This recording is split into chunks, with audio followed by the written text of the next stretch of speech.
In the remaining jungle of Borneo lives a tribe of nomadic hunter-gatherers. They're known for their survival skills and for the deadly poison they use on their blowpipe darts, the Penan.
My name is Rafael Treza.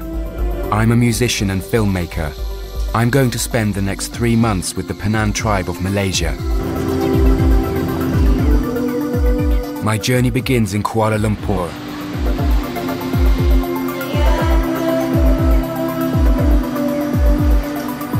Then a flight to Borneo, the third largest island in the world, bigger than France or Texas. It's divided into 3 territories: Indonesian Kalimantan in the south, which means burning weather island, and Brunei and Malaysian Borneo in the north.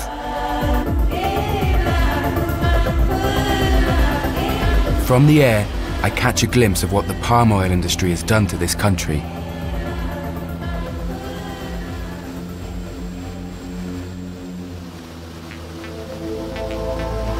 I land in Sarawak, a Malaysian state that's seen massive deforestation.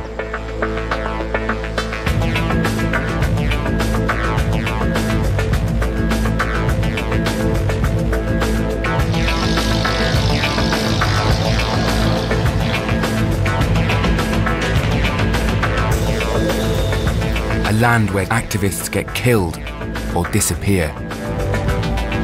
During a period of over 50 years, the Malaysian government has overseen the destruction of the vast majority of Borneo's primary rainforest, selling it for billions of dollars as timber. Half of all the world's annual supply of tropical timber comes from Borneo, and it's replaced with rubber plantations and oil palm trees, the products of which are now used in around half of all packaged supermarket goods.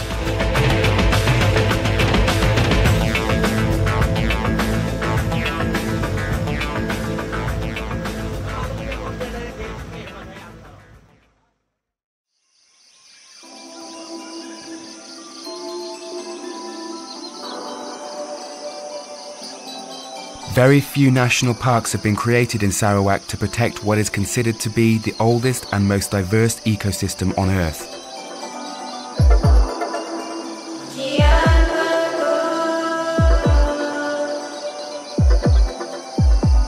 Hosting 1/3 of all plant species on the planet and an estimated 30 million insect species.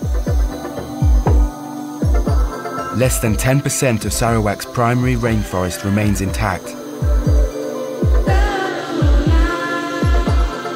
And where the land still looks green, it's mostly secondary forest growing for more timber.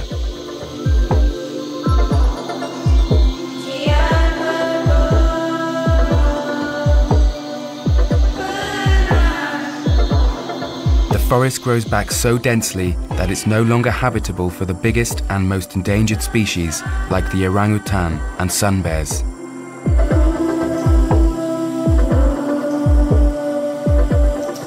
The Penan were the only tribe of hunter-gatherers able to live as nomads in the primary rainforest of Borneo, settling for a couple of months in temporary huts, collecting only what they needed before moving on to other hunting grounds.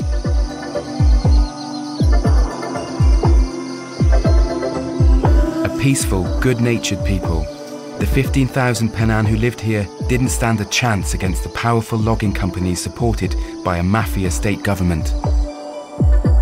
When they started blocking logging roads, many were arrested and even tortured. Most of them ended up in cities, forgetting their precious survival knowledge.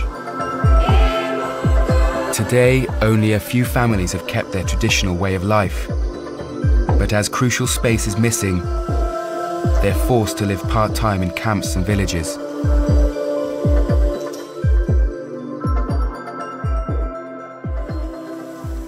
Bala is a semi-nomadic Penan tribesman. He's recently had to take shelter in a village when his forest was cut down. He's using a bamboo segment as a container to fill with the deadly tajem, the poison applied to the tips of his hunting darts. The tajem tree, or Antiaris toxicaria, grows up to 40 meters high. It's widespread all over South Asia and tropical Africa.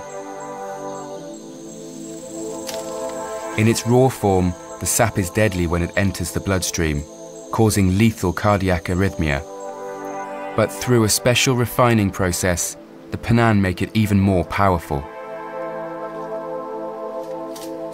It is then fatal in less than 2 minutes, depending on the size of the prey. It's ideal for hunting, as it doesn't contaminate the meat.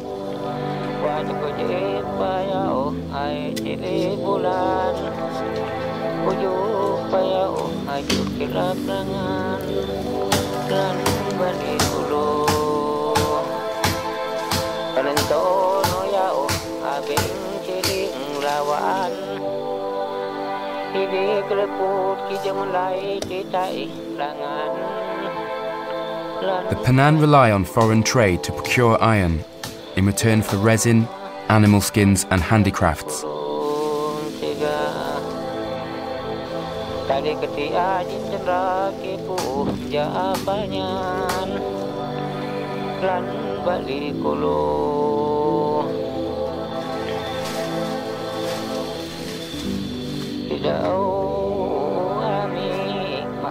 Bala carefully cleans the residual deadly sap from his machete.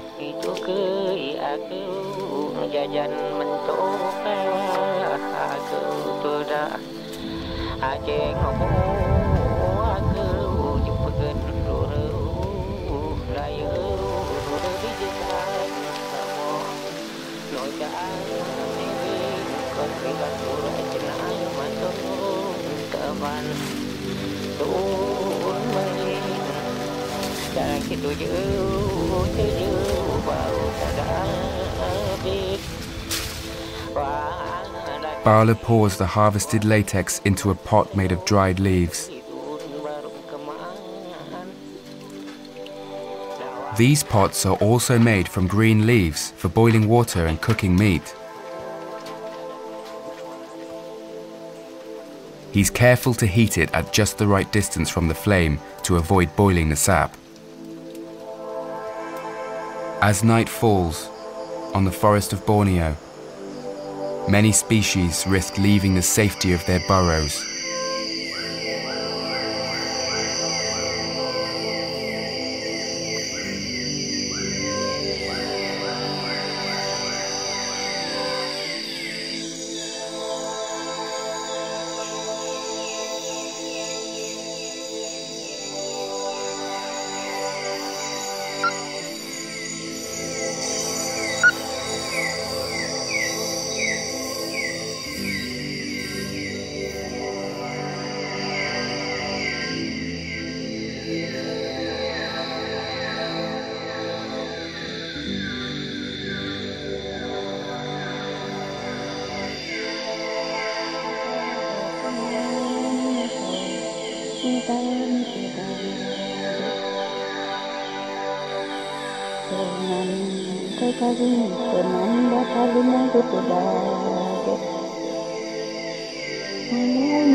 Behaveja jam kira 2 minit kenan tajam tu tongulu kelunan pe be bari beken tenang citau pe ya matai ni lu naun asan lu musid dah bari re ala dah na be lu murip matai naun kenan tajam tu babui pe ya on lu put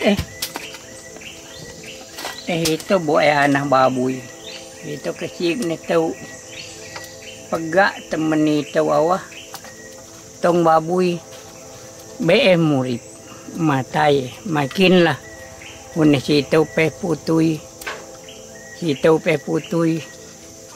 be ave jam matai kira lemah minin awah tajam matai itu matai babuy no kenan bengsak tajam tu biar omong tenawan ko put omong kedau ketai hako murib muun be dak tai ke ave bari tong lamin rana matai kelunan pe kenan ke reput ne kedau hanah murib tapi ne ave si tai dak lem ne kedau na keto ne kuba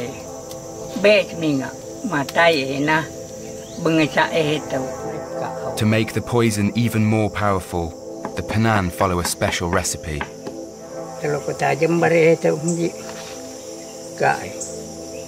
They combine several plants in specific proportions.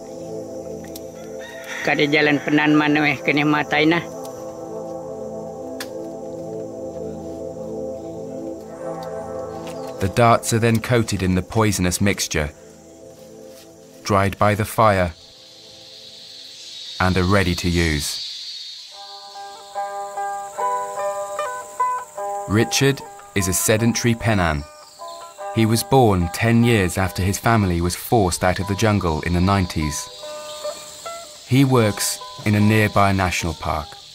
He's from one of the few villages that still has access to the untouched rainforest and reserve the right to practice traditional blowpipe hunting. He's joined by his cousin. They search for their favorite meat, the wild boar.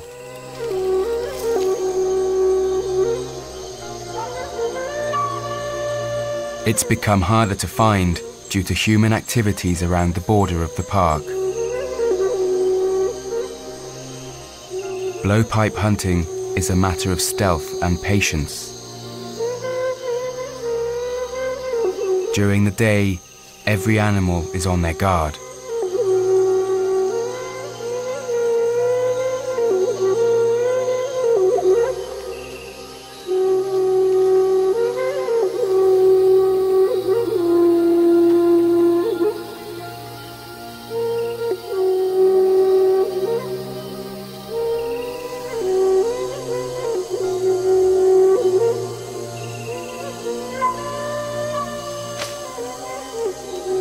This squirrel got lucky.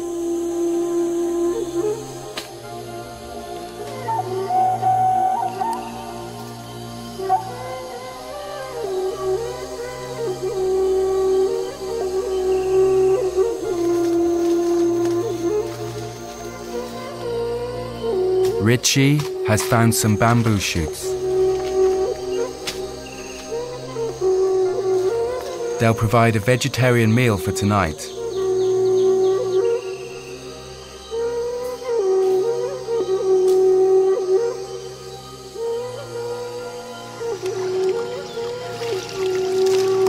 Later, they're boiled to clear the cyanide it naturally contains.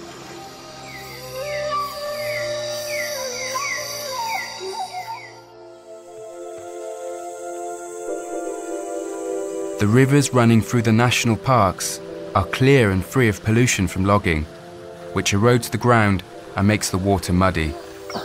The Penan can still practice fishing here. They use homemade spear guns.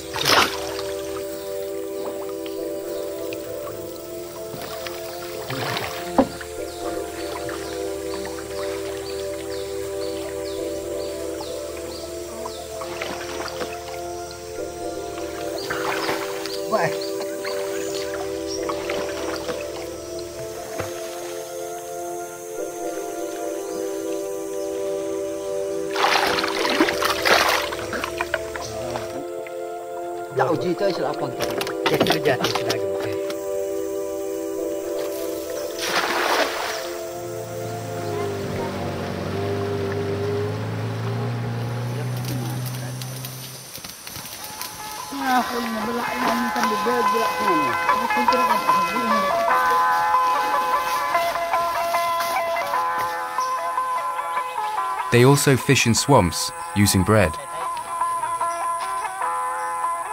It only takes 3 seconds to catch a fish.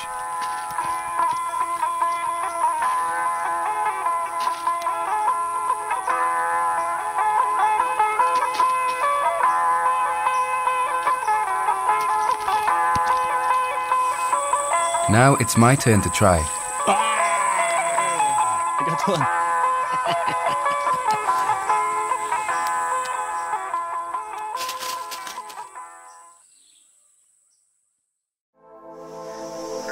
A few Penan families still live as semi-nomads in the remote jungle. Langub, a sedentary Penan, guides me to meet them.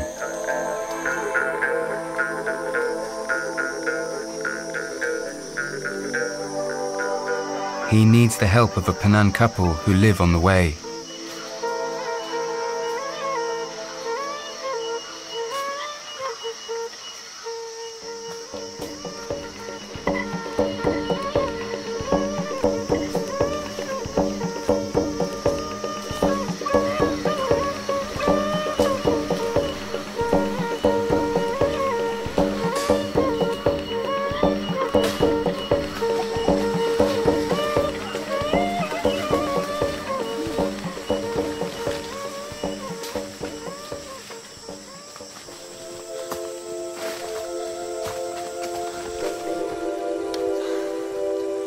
Nice to meet you.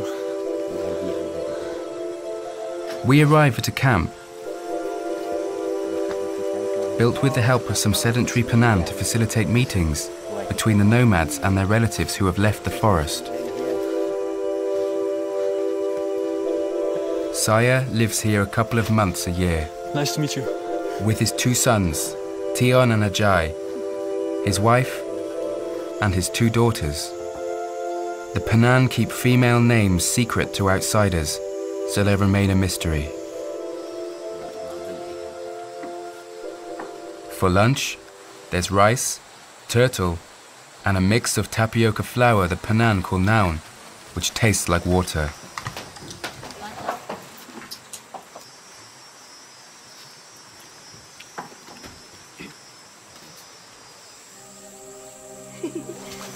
Their main source of food would traditionally come from the sago palm tree. Saya and his kids are taking me to harvest its trunk. The Penan take great care not to damage the roots, so the palm will continue to thrive. He first collects some moss called jaka, an essential survival element used to light fires.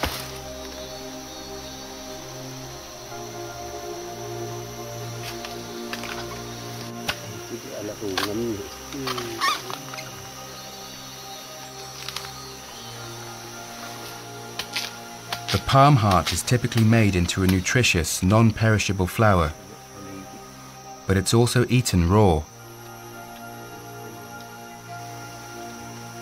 At the junction of 2 paths, Saya shows me oro, the Penan's way of communicating with other members of the tribe, using signs made of branches. Jalan itu pun kelunan pina, balik jalan situ, pun jah kelunan sitai, barak ino pita hapo itu tada nure. The code always begins with the Penan motto, Jangan, we have the same heart. Jangan, awah ulau jangan kuat kenin itu jah tada pemung. Pun tada itu pun. Hun ko laau, kau tai laau mole tai ame, biso ame mole kai itu jah tadanya ho mole tebai. Bai. Bari itu. Tau rehno torok atau reh sakit bore. Irah mana iraja awame suai sahau bari itu. Itu kaan. Irah mana situ. Penan itu boleh say, aku penan tong di paba.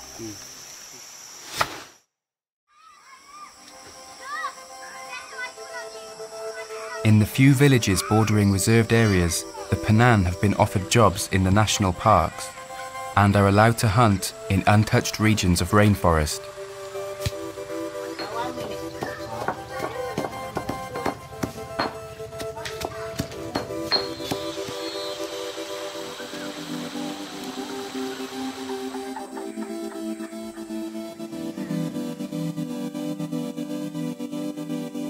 In tourist places like these, the government appears to have made an effort to build a brand new hospital. But as I'll learn later, nothing has been arranged for the Penan who've been forced to settle down in remote villages.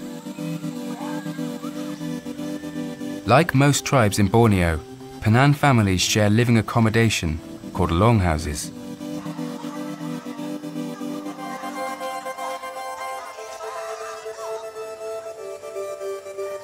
Their woven craft is made of rattan, a vine that can reach a length of more than 200 meters and can be crushed to use as a natural toothbrush.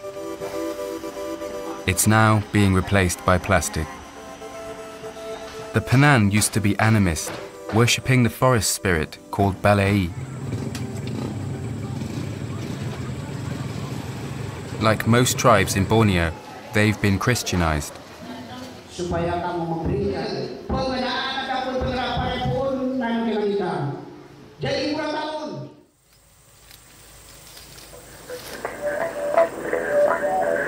Nyapun was one of the first Penan chiefs to be forced to settle down. He says he's probably 89 years old.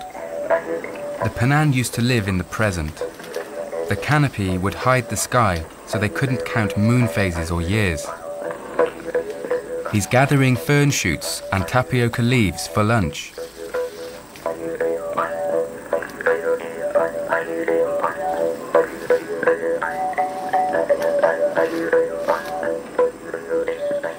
Like most tribesmen in rural Borneo, Nyapun never leaves his house without a weapon for self-defense. The spear attached to the end of his blowpipe is a reliable secondary weapon. Tribal wars are still in living memory, and encountering wild animals like giant pythons and sun bears could still be deadly.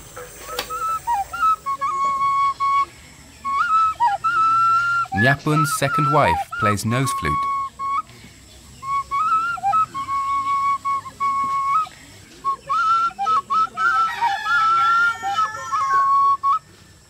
They live in this compound with their children and grandchildren.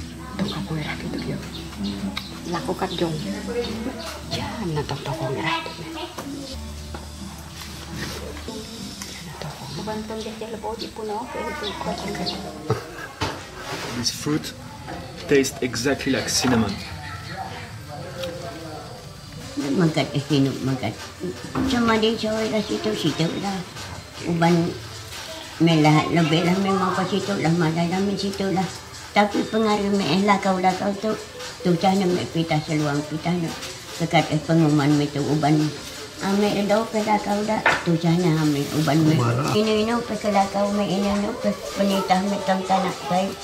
Kekat cincabit kekat kaan kekat pengumuman ame libat awak ame lakaw. Kenan awak. Semua kena makan. Temani di antong tanah ada hukuman sembarang. Jika pitah kaan sembarang. Hukuman periawan. Sebab itu, tapi satu ni, yang nak kasih memang tu tak makan bikin pun. Mari kami mumpun tu tong tahu lo kena mari apa jadi. Dan ini mepitah katidan mepipalan ini. Ini kemana mari apa jadi. Kami piajam tuai ni pahulo. Baik ya. Terima kasih ngana.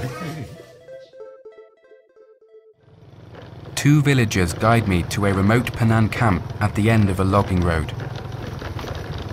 These dangerous, abandoned roads are prone to landslides and sinkholes.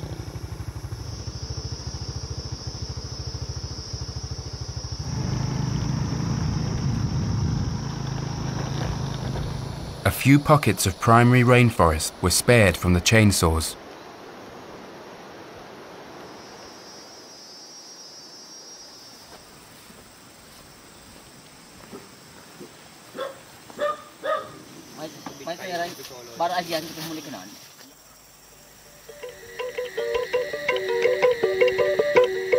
The Penan are known to be very shy, which makes their adaptation to the outside very challenging.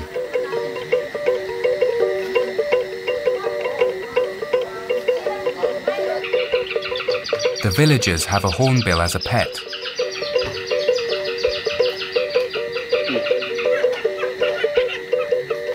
Hornbills are the emblem of Sarawak.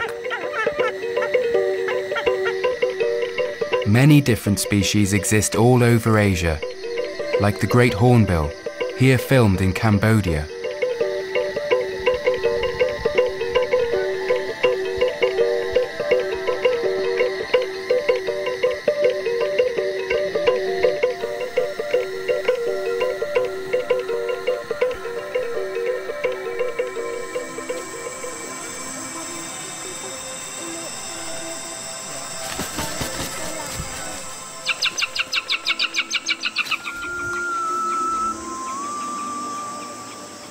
The older Penan folk suffer most from their lost nomadic lifestyle and struggle to adapt to life in the villages. Many suffer from depression or have lost their minds.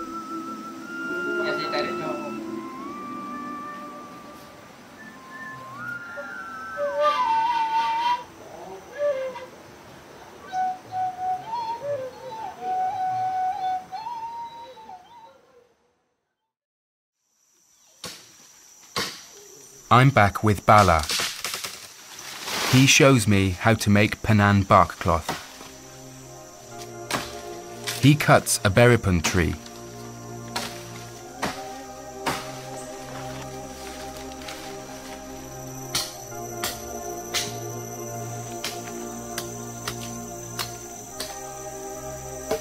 And beats it to remove the bark from the trunk.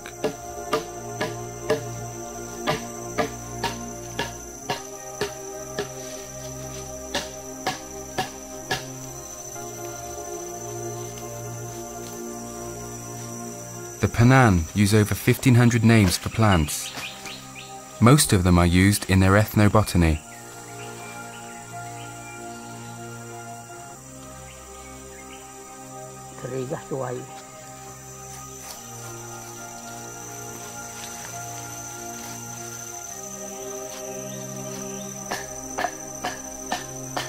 He softens the bark by beating it.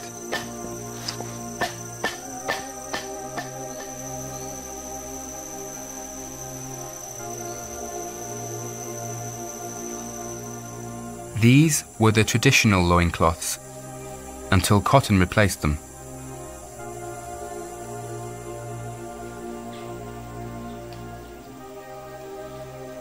This plant is used by the Penan to treat snake bites. It's one of the most useful medicinal plants in the jungle of Borneo, which is loaded with deadly snakes. pun. You know how long I can keep it? Omong mah kelebih now. Long time. Very good. Even it's dry, you can use. Okay. What is the name of the plant? Penawan torok. Is it working for every snake? Oh. Ini torok. Tio tenang aja. Bek lebih tio matai. Bek menarinawan matai. Did he see people getting bitten by snake? Omong. Honne duk tolong omong kai. Like you hear the Bruno Misa before? Yes. Yeah. He used this one also. Okay. This same plant saved the life of Swiss ethnologist and activist Bruno Mansa. He spent 6 years living with the Penan in the 80s, unifying and rallying them against the loggers by helping them to block logging roads. The Malaysian government put a price on his head. He disappeared in the jungle of Sarawak in 2000 following his return from Europe. He was declared dead in 2005 and remains a hero for the Penan.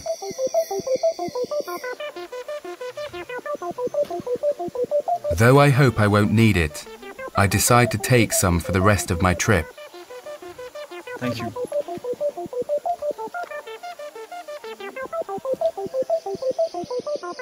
Another very powerful medicinal plant in Borneo is kratom.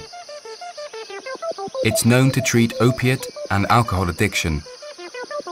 It's also used against fever and to relieve stress and anxiety.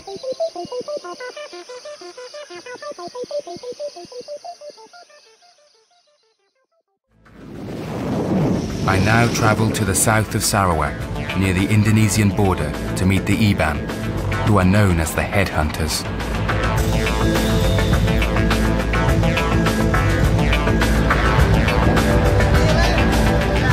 Their name is also the Lakya, which means the strong men.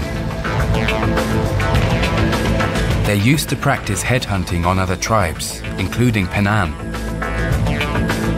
And some families still keep skulls as trophies in their longhouses.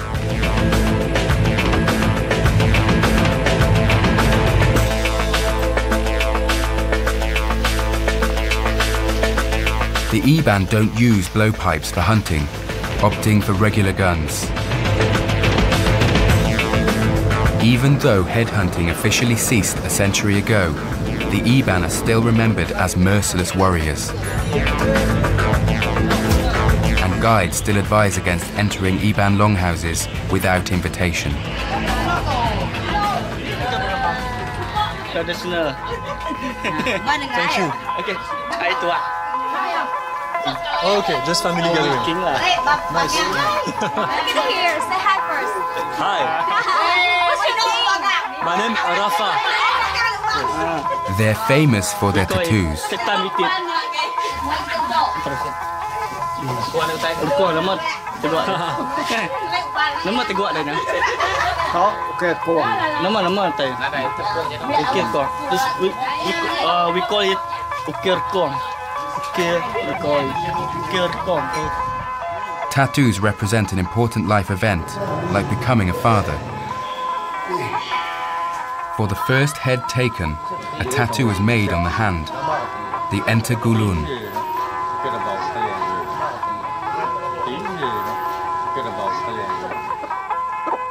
The Iban now mix their traditional tattoos with Western styles. And foreign travellers come to get Iban tattoos.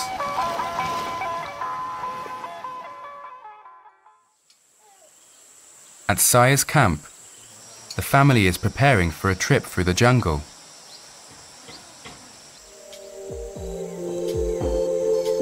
Saya's daughter is petting the family's monkey. The Penan use them as guards, giving a signal when danger is near.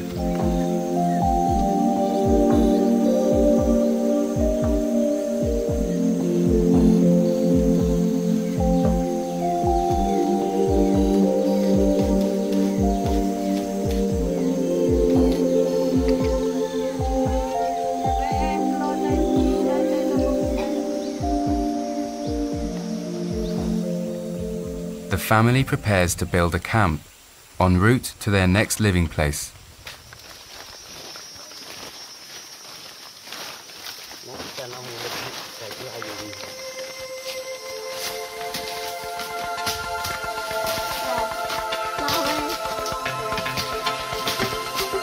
They choose an uphill spot away from mosquitoes and falling trees.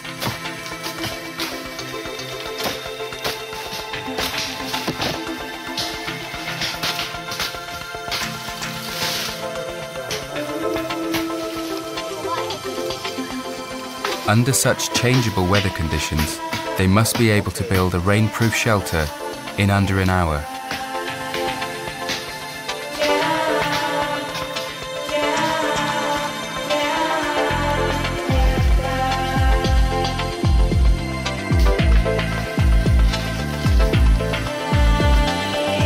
As part of Penan fashion, they sometimes like to dye their hands with red leaves.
Kumoko, ito ni bari kayo. Ito ni bari tana. Itong ratig na ito. Inungaran, be me kilo etasya. Uban hay rafrita. Dani sito na. Nekahala kau ketay-tay tana. Be ame omong tolong ka. Bari rafake-bake lah. Yin lao kau ngan kau omong tolong. Ngan kekatlunan jinusit omong tolong ame. Itulah ame ketengi kenan nah. Pohon tanah tu jalan ame pitah kaan, pitah hapo, pitah kat kerja ame, kenan ame inahak dengan ko, kenan kenimke. The family occasionally leave the forest to trade meat in the villages, but they're often isolated for months and must light their fires without using a lighter. With his knife, Saya strikes a firestone that he found in the river. Sparks fall on the moss, igniting it.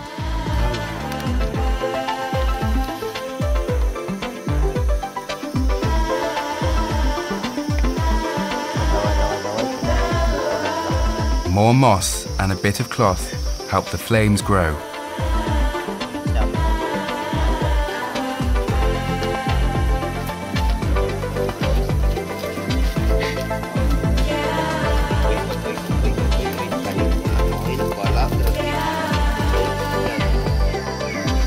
To illuminate the hut at night, the Penan use a plant candle made from the pod of a vine. It provides light for up to an hour. It rains almost every day in the jungle. Punyao, a readily combustible wood, is cut and briefly dried above the fire.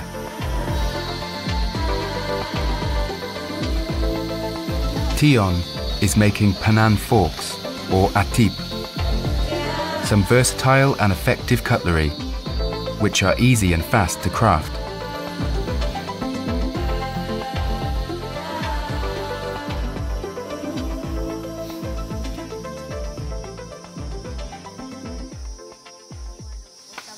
Ni ave ji tai tong irah long daun ko na kon hai. Ni ave ino omok ko nyo tolong iya.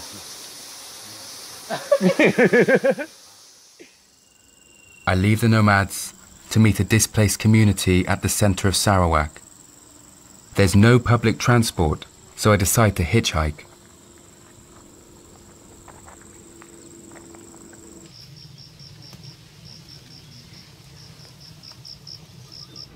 What do you transport? Diesel. Diesel? Tower Telkom. Okay.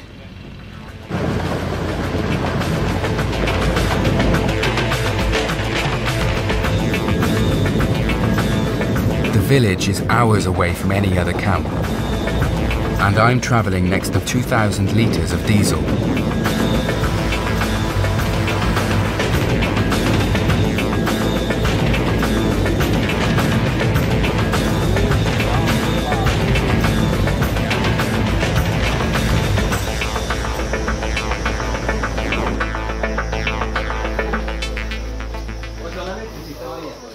Hello. Nice to meet you.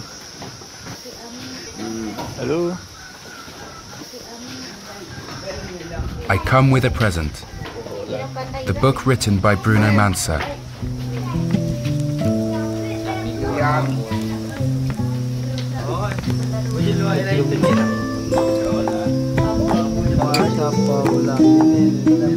They can't read it, but it contains many drawings of what are now rare animals and plants.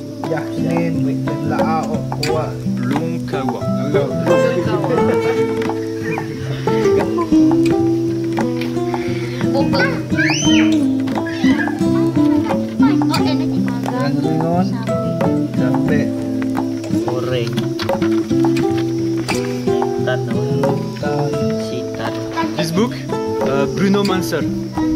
Oh, Bruno Mansa book.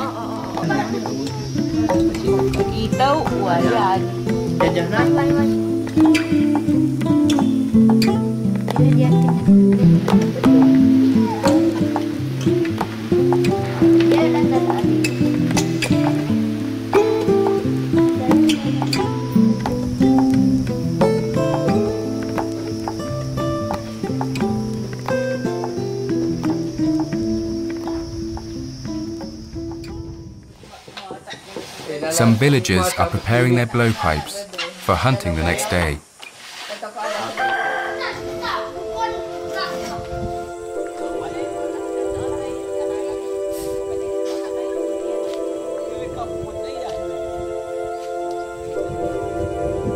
Penan blowpipes are crafted from ironwood, the hardest wood in the jungle. Their making is a long process, drilling by hand on a platform. The use of wooden blowpipes only appeared in the middle of the 20th century, when the Penan acquired iron drills. They were previously made of bamboo. Once shaped as a tube and sanded down with a special leaf, the blowpipe is precise up to 40 meters. Nice.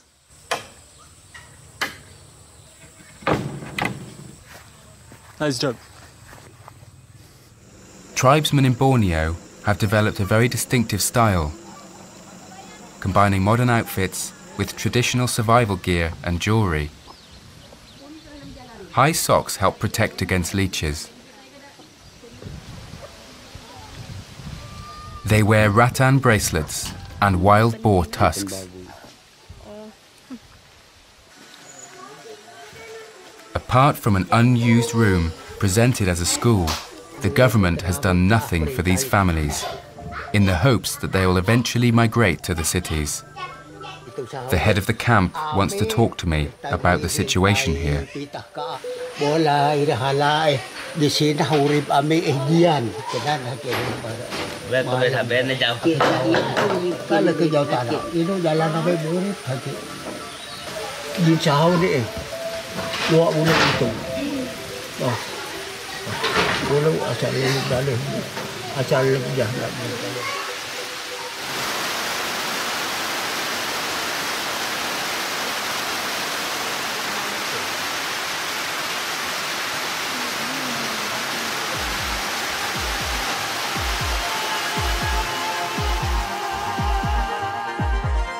Sarawak is home to what was once thought to be the largest cave on Earth, until one bigger was recently discovered in Vietnam.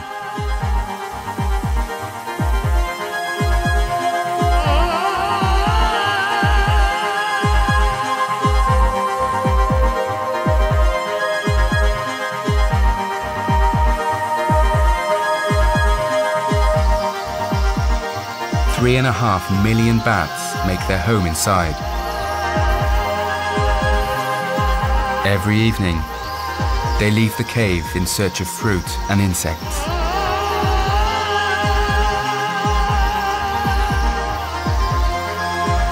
they form swarms to confuse predators like eagles.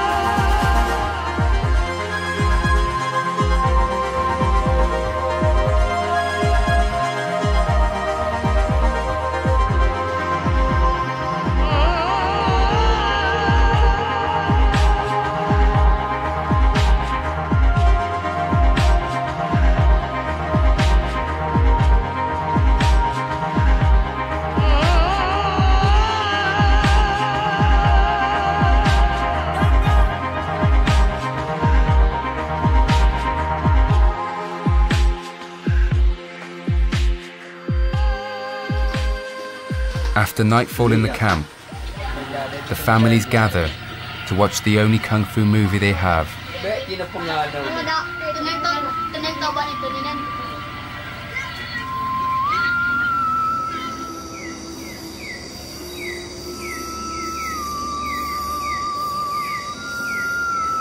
This giant cicada is one of 1,000 different cicada species in Borneo.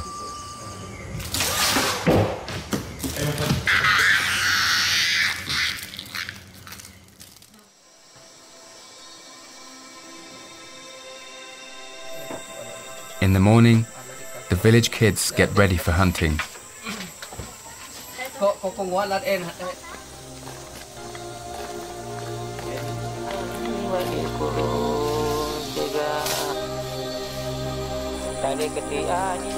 Leah, Asli, and their little brothers Jung and Joachim find a thorny palm, whose soft heart is used for the dart's fletching. Without this crucial element, their entire survival in the jungle would be jeopardized. The plug is carved to the right width using a wooden guide.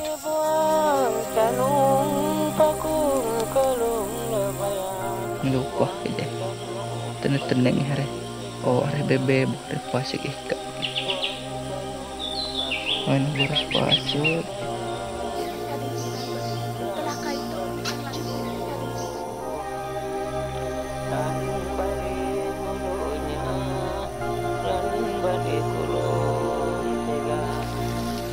The season for wild fruit lasts only 3 months a year, and boars have become rare in this secondary forest. As a result, the Penan are forced to rely on supplementary foods, like birds and pygmy squirrels.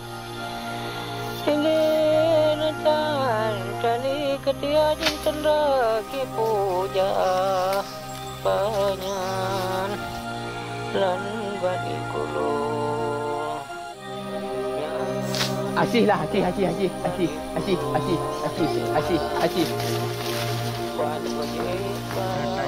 Using the poison, small prey dies instantly.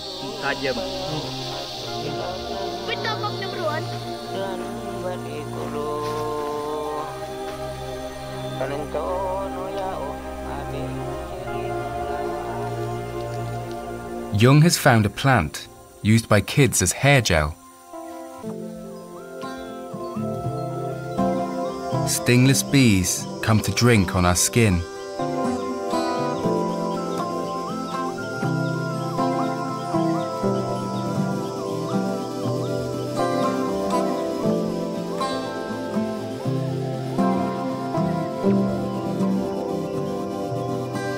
Giant wild bees also make swarms on the remaining tall trees.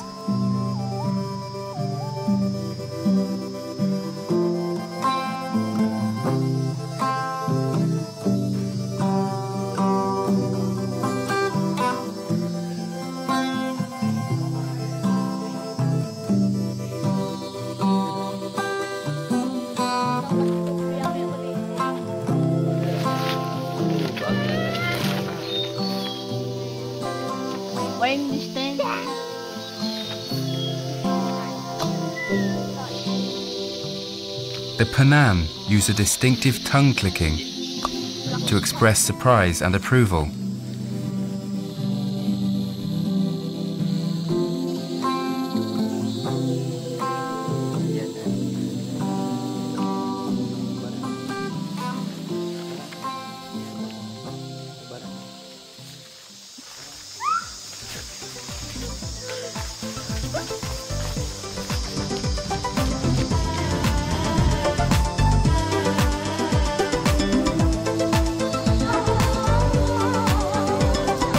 it is time for me to leave the Penan, a people for whom kindness, generosity and courage is a way of life.